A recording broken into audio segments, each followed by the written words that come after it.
Vasudevaya.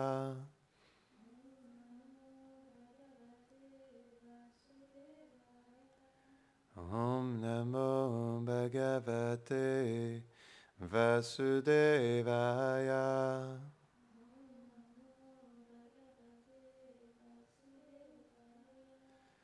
Om Namo Bhagavate Vasudevaya.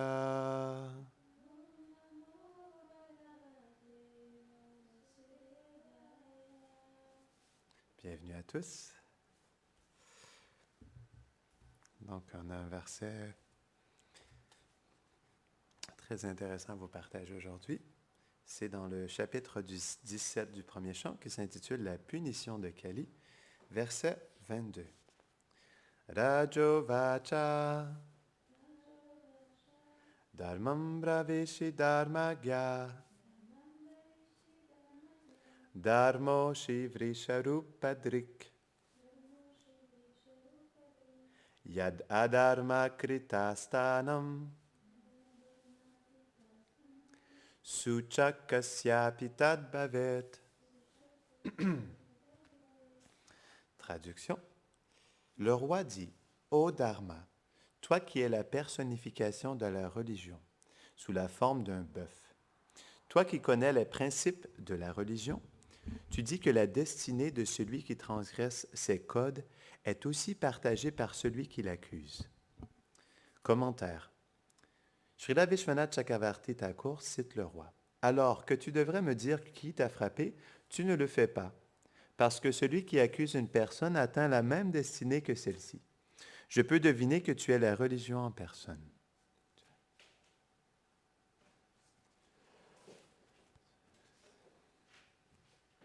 Un dévot du Seigneur ne pense jamais qu'une personne est la seule responsable d'un acte bon ou mauvais, car le Seigneur est directement ou indirectement derrière toute chose.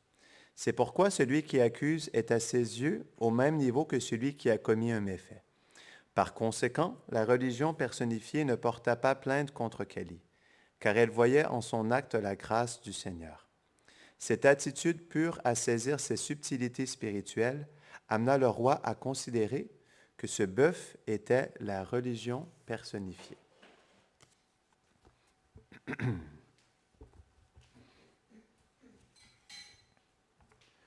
Om Gyanatimirandasya Gyananjarashrakaya Chakshurun Militam Jena Tasmai Shri Gurave Namaha Shri Chaitanya Manobishtam Stapitam Jena Bhutare Swayam Rupa Kadamayam Dadati Swapadantikam He Krishna Karuna Sindhu Dinabandho Jagatpate Gopesha Gopika Kanta Radha Kanta Namostute Tapta Kanchana Gaurange Radhe Brindavaneshwari Brishabhanu Sute Devi Pranamami Hari Priye Vanchakalpatarubhyashta Kripa Sindhubhya eva cha Patitanam Pavanebhyo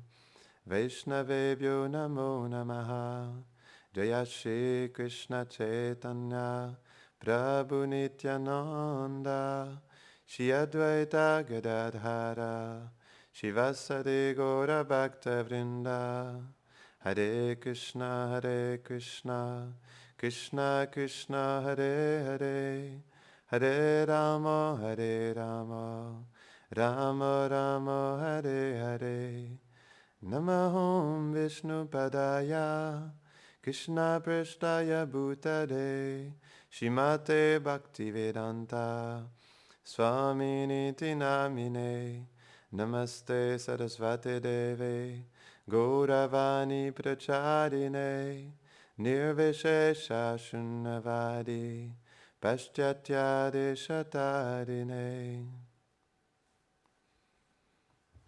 Je vais relire le verset. Le roi dit, « Ô Dharma, toi qui es la personnification de la religion sous la forme d'un bœuf, toi qui connais les principes de la religion, tu dis que la destinée de celui qui transgresse ces codes est aussi partagée par celui qui l'accuse.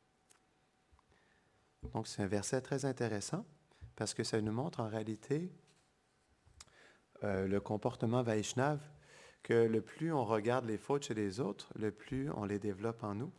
Et c'est un verset qui est très propice pour l'attitude Vaishnav parce qu'elle nous aide à comprendre que l'environnement intérieur se manifeste en extérieur. Sridhar Maharaj, il expliquait ça. Ce que nous avons à l'intérieur de nous, ça se manifeste à l'extérieur. Et si on le perçoit, ce qu'on perçoit à l'extérieur entre en nous. Comme par exemple, si on perçoit Maya, Maya entre en nous. Si on perçoit Krishna, Krishna entre en nous. Donc, c'est une belle réflexion. Et pourquoi on ne devrait pas accuser les autres? Il y a un principe intéressant, c'est que personne n'est parfait dans ce monde. Comme je ne suis pas parfait et personne n'est parfait, comment est-ce qu'on peut demander la perfection aux autres si nous ne sommes pas parfaits? C'est quelque chose on pourrait dire, c'est quelque chose de simple. On ne pourra jamais demander la perfection à les autres si nous-mêmes ne sommes pas parfaits. C'est une réalité en soi. Et même si nous sommes parfaits, est-ce qu'on peut demander la perfection dans ce monde? Ce n'est pas possible. C'est pourquoi Krishna, il explique Bhaktyamam abhijanati yavan yaschasmitadvataha, que c'est par la dévotion qu'on peut réussir à le comprendre. Parce que Krishna, il est conscient que dans ce monde, les choses sont limitées, que les conditionnements sont limités. Et à cause de ça, Krishna, il est miséricordieux, parce qu'il réalise que personne n'est parfait. Et c'est un principe qui est important dans une communauté aussi. Parce que comme je ne suis pas parfait, je ne peux pas demander la perfection. Et ce principe, il nous aide à développer la tolérance, la patience et la compréhension envers les autres. Et c'est un principe qui est tellement important. On devrait se regarder en premier. Si je ne suis pas parfait, moi, comment est-ce que je peux demander la perfection aux autres? Et ça, on peut se questionner par rapport à l'exigence qu'on a envers les autres. On peut être exigeant envers soi-même, mais est-ce qu'on peut être toujours exigeant envers les autres? À moins qu'on soit dans une position comme un maître spirituel. Donc, le maître spirituel ou quelqu'un qui a un rôle de la sorte, il peut être exigeant envers les autres, mais quelqu'un qui n'est pas dans cette responsabilité, est-ce qu'il peut se permettre d'être exigeant? Donc, la réalité, c'est que si on comprend qu'en soi, nous aussi avons des limites, on doit comprendre que les autres aussi ont des limites. Et ce qui est important dans une communauté, on peut voir que même si nous avons tous des limitations, reste que tout le monde a des forces. Et chacun a une force particulière. Peut-être qu'une personne ne peut pas tout faire, mais une personne peut être bon dans le service du puja, une autre personne dans l'organisation, une autre personne dans la distribution des livres, une autre personne dans la cuisine. Donc chacun a des qualités. Et dans une communauté, différentes personnes apportent un ingrédient particulier. Et ça fait en sorte qu'une communauté devient forte. Donc, dans le principe communautaire, on peut voir que la meilleure manière de s'entraider, de se soutenir et d'avoir une bonne cohésion, c'est au lieu de voir le verre à moitié vide, de voir comment il est à moitié plein. Donc, c'est simple, c'est tout simplement deux perceptions différentes. On pourrait dire, le verre, il est à moitié vide. Mais on pourrait aussi se dire la même chose, mais différemment. Le verre, il est à moitié plein. Et c'est quelque chose qui est intéressant. Donc, le point dans une communauté, c'est de percevoir les forces en chacun. Peut-être qu'une personne ne peut pas tout faire, peut-être qu'elle n'a pas les habiletés en tout, ou peut-être que dans certains aspects, elle est meilleure que d'autres. Et c'est ça qu'on doit ressortir. On doit ressortir le bien chez les êtres. Voir que, comme de toute façon, personne n'est parfait, donc dans une communauté, c'est un groupe de personnes qui sont imparfaits, mais dans cette imperfection, on peut voir l'effort d'une personne qui tente de son mieux d'agir dans une communauté. On peut voir aussi ses qualités qui sont là, parce qu'on a tous des défauts de toute façon. Et si on ne pointe que les défauts, ce n'est pas ça qui va vraiment créer un enthousiasme et une harmonie dans une communauté. Donc oui, on doit voir les choses qu'on a développées, mais on ne peut pas non plus juste focuser là-dessus. C'est pourquoi ce verset, il est très pertinent parce que celui qui accuse une personne qui a commis un crime reçoit aussi une réaction. En fait, c'est Parikshit Maharaj qui rencontre la personnalité de la religion une fois qu'elle a été attaquée par la personne Kali. Il lui manquait 3 jambes parce que justement, dans le Kali Yuga, on peut voir qu'il y a 3 aspects on pourrait dire, de la vertu. Il y a 3 des piliers de la vertu qui sont des faits. Il ne reste que la véracité. Non? Et donc, Parikshit Maharaj, il était en discussion avec la personnalité de la religion, et donc il lui explique ça en réalité. Et c'est quelque chose qui est intéressant. Donc, on devrait voir justement comment voir le bien chez les êtres. Parce que, justement, de toute façon, comme tous les êtres sont limités, on peut comprendre que dans cette réalité, les êtres ont tous des difficultés et aussi des limitations, mais comment percevoir ce qui est bien? C'est ce que Srila Prabhupada faisait. Srila Prabhupada, il était expert dans le fait, en anglais on dit fan the spark. Il était expert dans le fait d'aller chercher le potentiel dans les êtres et de voir ce potentiel, de l'apprécier et de le faire ressortir, de les mettre en pouvoir. Et c'est comme ça qu'il a réussi à répandre son mouvement sur la terre entière. C'est comment on dit fan? C'est en fanant, non? Fanant le potentiel dans le cœur de chacun. Et il a vu ce potentiel et il l'a mis de l'avant. Et il leur a permis, en fait, de s'engager dans le service de dévotion. Parce que, de toute façon, même si, comme on expliquait tout à l'heure, personne n'est parfait, Srila Prabhupada, il voyait le potentiel dévotionnel. Et c'est ça qui est important. Parce que ce potentiel-là, il peut permettre de faire des miracles. Et c'est ça qu'on doit, c'est là-dessus qu'on doit focuser. Parce que même si une personne a des limitations, reste qu'elle a toujours un potentiel de s'engager dans le service de dévotion. Et une réalité, c'est que le service de dévotion, il n'est pas régi par les mêmes lois. Srila Prabhupada, il expliquait qu'on s'assoit sur le siège en premier et ensuite on se qualifie. C'est quelque chose d'intéressant. Donc, il expliquait ça par rapport à un juge. Il disait qu'un juge, pour s'asseoir sur le siège de la Cour suprême, pour présider sur la Cour suprême, il doit être qualifié. Et donc, s'il n'a pas la qualification, il ne peut pas s'asseoir sur son siège. Je ne sais pas si vous avez remarqué, c'est un beau siège, tout taillé, non, avec du rouge. Ça dépend des cours, mais au Canada, c'est comme ça. Et donc, il a dû faire le barreau, il a dû étudier pendant plusieurs années le droit, il a dû pratiquer pendant plusieurs années. Et une fois qu'il a montré sa qualification, il a pu s'asseoir sur son siège. Mais Srila Prabhupada, il expliquait que dans la dévotion, c'est une dynamique qui est différente. Parce que le service de dévotion, c'est quelque chose qui est transcendantal, qui engage l'être. Et ce n'est pas dépendant des limites matérielles. Et donc, il expliquait que donc, tu t'assois en premier sur le siège et ensuite tu te qualifies. On peut voir, c'est comme ça aussi qu'il a mené à bien son mouvement. Dans le sens où il a engagé des gens qui n'avaient pas nécessairement la qualification, mais il leur a permis de s'engager, et même s'ils faisaient des erreurs, il leur a permis de continuer et d'essayer dans le but de servir le maître spirituel et le mouvement de Sankirtan, de Chaitanya Mahaprabhu. Et c'est intéressant parce qu'en faisant ça, Srila Prabhupada, il les a mis en pouvoir et il leur a donné l'opportunité de s'engager. Et ça, c'est un principe qui, dans une communauté, est très intéressant parce que on doit s'entraider les uns les autres à s'inspirer dans le service de dévotion, à mettre en pouvoir les autres. Et ça se fait dans un respect des uns des autres, tout en comprenant que, comme je ne suis pas parfait, moi, je dois être tolérant envers les autres. Je me rappelle, quand j'ai joint le Brahmachari Ashram, il y a plusieurs années de cela, j'étais dans un ashram avec 9 moines, et on était tous différents. Et il y avait un moine russe avec qui j'avais beaucoup de difficultés. Et j'en avais parlé avec mon Bhakta leader. Et lorsque je lui ai exprimé cela, il m'a dit, « Ah, mais attends un instant, on tolère tous des choses des uns des autres. Pense pas que tu es le seul à tolérer. Je suis sûr qu'il y a plusieurs dans le groupe qui tolèrent des choses de toi aussi. » Et ça m'a toujours marqué. Je me suis dit, mais waouh, mais ça, c'est merveilleux comme principe. En réalité, on tolère tous des choses des uns des autres parce que je ne suis pas parfait. Comment est-ce que je peux penser que tout ce que je fais est parfait et que les autres vont apprécier tout ce que je fais? Non, c'est une réalité. Donc, j'ai certaines qualités, mais j'ai plusieurs défauts. Et dans cette réalité, je dois constater que les autres tolèrent différentes choses de moi, comme moi aussi, je tolère des choses des autres.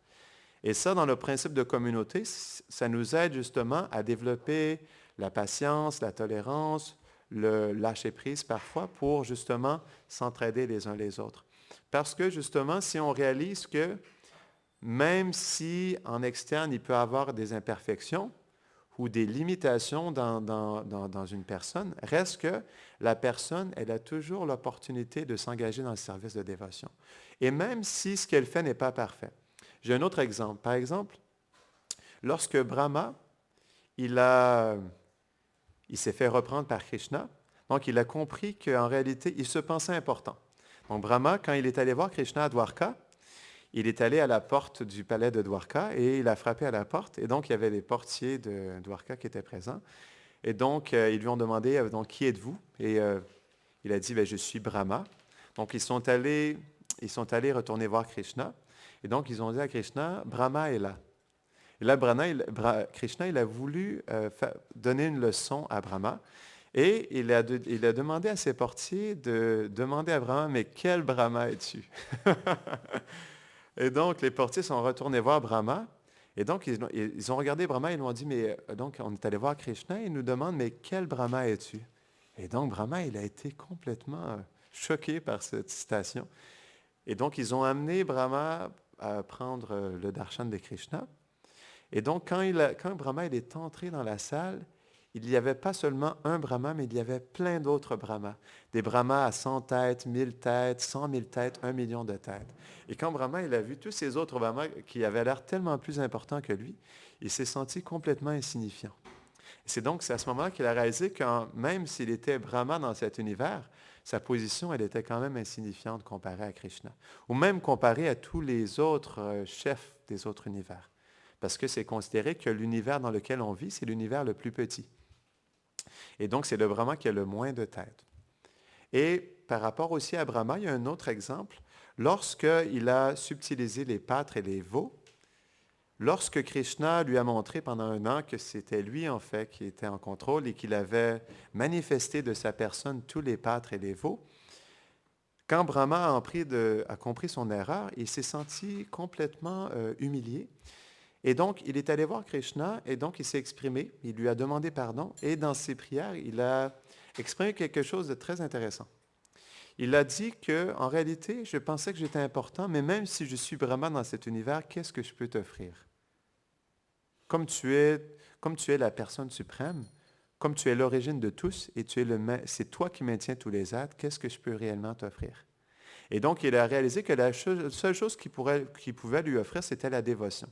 C'est à ce moment-là qu'il a prié pour être un grain de poussière en dessous des pieds des gopis. Il a demandé pour apparaître comme un grain de poussière sur la terre d'Vraj, pour que les gopis puissent le bénir de leurs pieds pareils au lotus.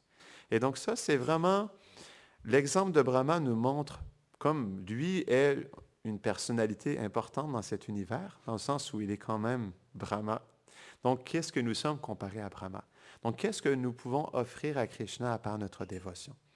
Et c'est ça qu'on doit nourrir les uns envers les autres dans une communauté. On doit apprécier l'effort d'un être malgré ses difficultés, malgré ses limitations et parfois ses erreurs. On doit inspirer les dévots à agir dans la dévotion. Parce que c'est la seule chose qu'on peut donner à Krishna en réalité. Si on conçoit que, comme on expliquait tout à l'heure, même un être parfait ne peut pas s'attendre à ce que ce monde soit parfait. C'est impossible. Parce que ce monde, il est parfait dans son imperfection. C'est comme ça. C'est un monde qui est fait d'obstacles. Il y a des obstacles à chaque instant. Même si on accomplit le service de dévotion, il y a des obstacles. Combien d'obstacles Srila Prabhupada il a eu dans sa vie? Non. Lorsqu'il était dans la prédication. Et c'est sûr que pour les Vaishnavas, c'est quelque chose de différent parce que Krishna, il peut mettre en pouvoir profondément ses dévots dans l'accomplissement de leur mission. Mais reste que pour montrer justement, pour ce qui est des purs dévots de Krishna, c'est pour montrer leur qualité, pour montrer leur tolérance, leur humilité, leur patience. Krishna, il les met dans des tests difficiles. Mais on peut voir que dans tous les cas, cette réalité est une réalité qui est compliquée, non? Dans le sens où il y a toujours des obstacles, il y a toujours des difficultés. Et pourquoi? C'est parce que ce monde, il est régi par les modes de la nature, la passion, l'ignorance et la vertu. Et dans une réalité qui est gouvernée par les gunas, les 3 modes de la nature, il y a toujours des dérangements dans l'énergie, toujours des complications. Et donc, peu importe à quel point on veut bien accomplir notre service, il va toujours avoir certaines difficultés. C'est une réalité. C'est pourquoi on ne peut pas s'attendre à ce que notre service en externe soit parfait, toujours, mais on peut espérer développer une attitude de service sincère, une dévotion sincère. Ça, c'est là vraiment où on peut mettre tout notre effort. Et la réalité, c'est que Krishna, il explique dans la Bhagavad Gita, même si on est dans une réalité qui est limitée, lorsqu'on s'engage dans son service, il nous permet, il dit lui-même qu'il va garder ce que nous avons déjà, il va le préserver Et ce que nous n'avons pas, il va le... I carry what you lack, I preserve what you have. Ce que nous manquons, il va le porter lui-même pour que nous... Exactement. C'est dans quel chapitre? Ça, c'est dans le... C'est dans le chapitre 10, je crois. Quelque chose comme... Donc, il explique dans ce verset que même si nous avons des limitations, il va garder ce que nous avons et il va maintenir, ou plutôt il va porter ce que nous n'avons pas. Et ça, c'est un principe qui est intéressant. Donc, on doit aussi, dans une communauté, on doit faire confiance que Krishna va nous maintenir. Il va nous maintenir personnellement. On doit faire confiance qu'il va maintenir notre enthousiasme, notre force spirituelle, non? Notre connexion. Et on doit faire confiance qu'il va nous maintenir en tant que communauté, au niveau financier, au niveau relationnel, à tous les niveaux en réalité. Parce que, oui? J'ai une question. Oui, bien sûr. Parce que sans ça, tu n'auras peut-être pas le temps d'y répondre. D'accord. Tu dis que l'être est imparfait, c'est bien. Tu dis qu'on doit voir plutôt ses qualités que ses défauts, c'est bien. Prabhupada a quand même dit qu'il y a deux sortes de personnes qu'on ne peut pas garder dans une communauté. Les fous et les feignants. Tout à fait. Donc, est-ce qu'on doit tout tolérer jusqu'à l'impossible? Où est la limite? Comment ça se passe? C'est une très bonne question. Oui, tout à fait. Oui, donc, Gurudev, il expliquait, donc, comment est-ce qu'on peut comprendre ce principe? Donc, oui, on veut plutôt voir les qualités chez les uns, mais en même temps, dans une communauté, il expliquait le principe chez la Prabhupada, il disait que on ne doit pas accepter les fous et les paresseux, non? Les fainéants, c'est ça. Et donc, comment est-ce qu'on comprend cela? Est-ce qu'on doit tout tolérer? Est-ce qu'on doit tout accepter dans une communauté? Et c'est une très bonne question. Donc, Srila Prabhupada, il a expliqué cela parce que oui, en réalité, en même temps, on ne peut pas tout accepter parce qu'on est quand même dans la maison de Krishna. Donc, ici, c'est la maison de Krishna. Et on habite dans la maison de Krishna. Ce n'est pas que c'est notre maison, mais on est des habitants de la maison de Krishna. Donc oui, en réalité, comme c'est quelque chose d'intime, ce n'est pas qu'on peut accepter n'importe qui. Et Srila Prabhupada, il a expliqué ce point parce que quelqu'un qui est trop fainéant va être, on pourrait dire, une perturbation dans la dynamique de la communauté, parce que comme tout le monde fait des services, si une personne ne fait pas du tout de service, donc ça crée un déséquilibre et ça crée des perturbations. C'est une réalité. Et les fous, oui, c'est sûr, quelqu'un qui n'a... On pourrait dire qu'il y a des problèmes de santé mentale et qui peut même être dangereux pour soi-même et pour les autres, ou trop perturbant, c'est quelque chose qui n'est vraiment pas favorable dans une communauté. Donc oui, c'est sûr qu'on doit avoir des limites par rapport à qui reste dans une communauté, parce qu'il doit avoir une cohésion. Comment faire? On expliquait le fait que c'est la maison de Krishna. Il doit avoir une harmonie dans les relations, dans le service, dans les organisations pour que le service aux déités soit mené à bien, aussi le service aux autres, comme par exemple la prédication. Et c'est là où, oui, naturellement, on ne peut pas accepter n'importe qui non plus. Et il y a certaines limites par rapport à qui peut vivre dans une communauté. Et on pourrait dire même au niveau matériel aussi, c'est pas que, donc il y a des communautés hippies, ou il y a des communautés écologiques, ou il y a des communautés spirituelles dans toutes sortes de traditions, mais ce n'est pas non plus que les gens acceptent n'importe qui. Parce que pour vivre dans une communauté, il y a une certaine qualification qui est nécessaire. On doit avoir le désir de servir. Et c'est ça qui est important parce que on expliquait tout à l'heure que dans une communauté, justement, on voit comment chacun a des limitations, mais ce qui est important, on doit faire naître dans les dévots le désir de servir. C'est ça qui est la chose la plus importante. C'est que tout le monde a l'opportunité de servir dans une communauté. Parce que c'est la nature de l'âme. L'âme, elle est faite pour servir. La réalité, c'est que chaque personne dans ce monde accomplit des actions, accomplit des gestes. C'est plutôt qu'au lieu de l'accomplir pour soi, on veut l'accomplir pour le bien-être de la communauté, du maître spirituel et des déités, de Krishna. Non? En réalité, on doit tous faire quelque chose dans ce monde. Et le but, ce qui est bien dans une communauté, c'est que le centre devient Krishna. Srila Prabhupada, il expliquait ça dans le Nectar de l'instruction. C'est vraiment un livre merveilleux. Pour moi, c'est un livre qui est vraiment révolutionnaire. Dans ses commentaires du Nectar de l'instruction, il partage des points qui sont pour moi vraiment révolutionnaires. Il explique que dans notre société, il y a toutes sortes de ismes. Capitalisme, communisme, socialisme. Donc, il y a toutes sortes de mouvements politiques, sociologiques, spirituels. Mais il explique qu'en réalité, tous ces mouvements, ils ont certaines limitations. parce qu'ils viennent des modes de la nature. Et on expliquait comme les modes de la nature sont toujours en perturbation, tout ce qui vient des modes de la nature est imparfait en soi et est fait pour justement avoir des erreurs. Mais Krishna, il explique lui-même en fait le système social parfait. Il explique ça dans la Bhagavad Gita et dans le 11e chant du Bhagavatam. Le système social parfait, Srila Prabhupada, il expliquait, on appelle ça le communisme spirituel. Et ça, je trouvais ça intéressant. Il expliquait que, donc dans le communisme, tout le monde en fait, et on pourrait dire, ils sont tous dirigés vers un même centre. Il expliquait que c'est le même principe, mais avec Krishna au centre. Et ça, c'est quelque chose d'intéressant. C'est ce qui fait qu'une communauté devient harmonieuse. Quand tous les êtres ou tous les membres d'une communauté ont le même intérêt. Chacun est différent, certes. Chacun apporte du sien. Et chacun applique sa dévotion d'une manière personnelle. Mais on peut voir que le centre reste Krishna. Et pourquoi ça fonctionne parfaitement? C'est que de toute façon, Krishna, c'est lui le seul centre. Il est le centre de tout, parce que tout vient de lui. Donc, c'est lui il est l'harmonisateur, non? Tout est par lui et pour lui. Donc, quand on met Krishna au centre, parce que de toute façon, il est le centre, tout s'harmonise naturellement. Et ce qui est parfait dans ça, c'est que chacun peut exprimer personnellement sa dévotion. Sa dévotion à travers son service, à travers sa méditation. Et ça fait en sorte que chacun peut être un individu, mais on a tous le même intérêt qui est de servir Krishna. Et ça, c'est ça qui fait que tout peut fonctionner dans une communauté. En réalité, qu'est-ce qui n'a jamais fonctionné? On peut voir dans l'histoire de l'humanité, on peut voir que tous ces systèmes sociaux et politiques n'ont jamais pu donner une perfection en soi. Pourquoi? Parce que dans ces systèmes, il y a toujours une personne qui veut être le centre. Et c'est ce qui fait que des conflits, on pourrait dire entre deux personnes, dans une famille, dans une communauté, dans une société, dans une terre entière, il y a des conflits parce que dans ce monde, chaque personne veut être le centre. Donc, tu as une personne ici qui veut être le centre, une autre personne veut être le centre, et chaque personne veut être le centre. Donc, dans une communauté où chaque personne veut être le centre, il ne peut pas avoir une parfaite harmonie, c'est impossible. Parce qu'il y a une personne qui va vouloir s'affirmer plus que les autres. Non, c'est moi qui est le centre, c'est moi qui dois contrôler. Et l'autre va dire, non, non, non, mais moi aussi, je veux la même chose. Et donc, naturellement, il n'y a que des conflits.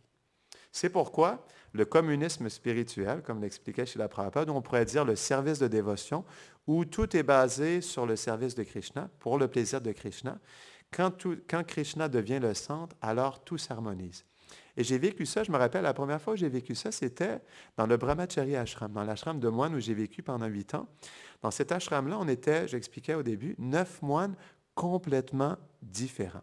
Et on se le disait, c'était des personnes avec qui, dans la vie de tous les jours, on ne serait jamais associés, ou on n'aurait jamais développé d'amitié avec les uns et les autres, parce qu'on était tous absolument différents.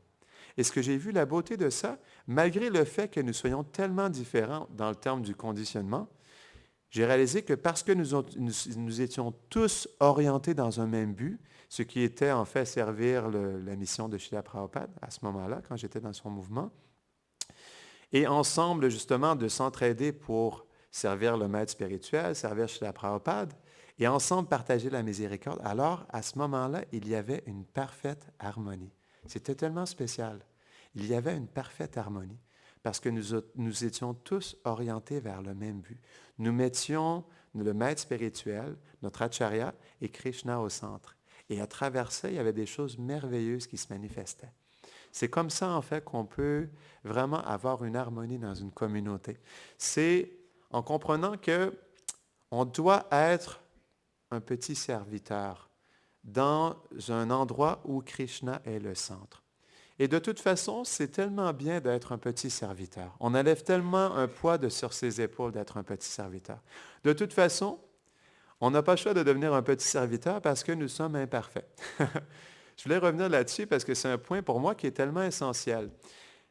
L'imperfection nous aide justement à développer l'humilité et la tolérance et le respect envers tous les êtres. On ne pourra jamais demander la perfection aux autres si nous ne sommes pas parfaits. C'est une réalité. Et donc pour moi, cette méditation, elle est importante parce qu'elle nous aide à développer la simplicité, l'humilité, la patience, la tolérance, le respect et l'attitude de service. Parce que si je suis imparfait, je ne peux être qu'un serviteur. Et on expliquait tout à l'heure que, comme de toute façon, dans une communauté, tous les êtres ont des imperfections, chaque être peut être aussi un serviteur. Donc, au lieu justement de trop se concentrer sur les imperfections, on devrait se concentrer sur l'aspect de servir les uns et les autres. Parce que de toute façon, nous sommes tous imparfaits, non? Et ce n'est pas quelque chose de négatif en soi. C'est plutôt en réalité un principe qui nous aide à développer l'humilité et l'attitude de service. Et pour moi, c'est quelque chose de très précieux dans une communauté. Parce que justement, ça nous aide à développer l'harmonie, la cohésion et la solidarité. Et c'est quelque chose qui est essentiel. On doit comprendre que, comme par exemple, en tant que personne, j'ai peut-être certaines exigences. Donc, comme je suis, j'agis comme ça, et pour moi, c'est la meilleure manière d'agir. Mais une autre personne, peut-être qu'elle agit différemment. Et je pourrais me dire, et cette autre personne-là pourrait se dire, mais pourquoi cette personne-là, elle agit comme ça? Donc moi, je pourrais me dire, pourquoi cette personne-là, elle agit comme ça? Une autre personne pourrait dire, mais pourquoi toi, tu agis comme ça? En réalité, ça n'a ni queue ni tête. C'est intéressant parce que on ne peut pas s'attendre à ce que tout le monde fasse exactement les choses comme nous, on les fait. Oui, dans le service de dévotion, il y a des standards. Dans un temple, il y a des standards. Mais dans la manière de s'appliquer dans le service de dévotion ou dans la mentalité qu'une personne peut avoir ou comment elle s'applique, ce n'est pas que chaque personne, comme un robot, va être exactement de la même manière. Donc, on est tous des individus et c'est ça le Vaishnava, c'est le personnalisme. On comprend que chaque personne est un individu, comme Krishna est une personne à part entière, avec une personnalité, des qualités, une personnalité unique. Chaque personne dans une communauté est unique aussi. Et ça, c'est quelque chose d'intéressant, parce qu'on peut voir que je ne peux, comme on expliquait, qu'on tolère tous des choses des uns des autres, je ne peux pas m'attendre à ce que moi, je pense que toutes les personnes doivent répondre à mes exigences, parce que d'autres personnes peuvent aussi se poser la même chose. Et donc, dans cet état d'esprit, cet état peut nous aider à développer le lâcher-prise et plutôt l'attitude de service. Et de comprendre que, oui, c'est normal, j'ai certaines exigences et de toute façon, comme nous sommes tous imparfaits, personne ne pourra pleinement répondre à mes exigences et je ne pourrai jamais pleinement répondre aux exigences des autres. C'est aussi une autre réalité. Donc, dans ces principes-là, ce sont des principes qui nous aident à développer le bon respect et l'appréciation des uns envers les autres. Parce qu'on réalise que dans cette imperfection, on accepte l'humilité, le lâcher-prise, et on se permet de tout simplement devenir un petit serviteur. Et ça, ce sont des méditations intéressantes au niveau d'une communauté. Donc, je vais terminer ici. Est-ce que tu voulais rajouter quelque chose? Oui.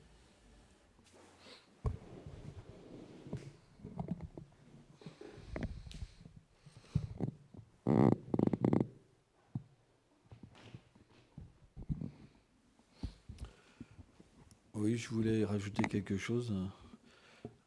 Moi, je vais aller sur Vyasasana comme ça.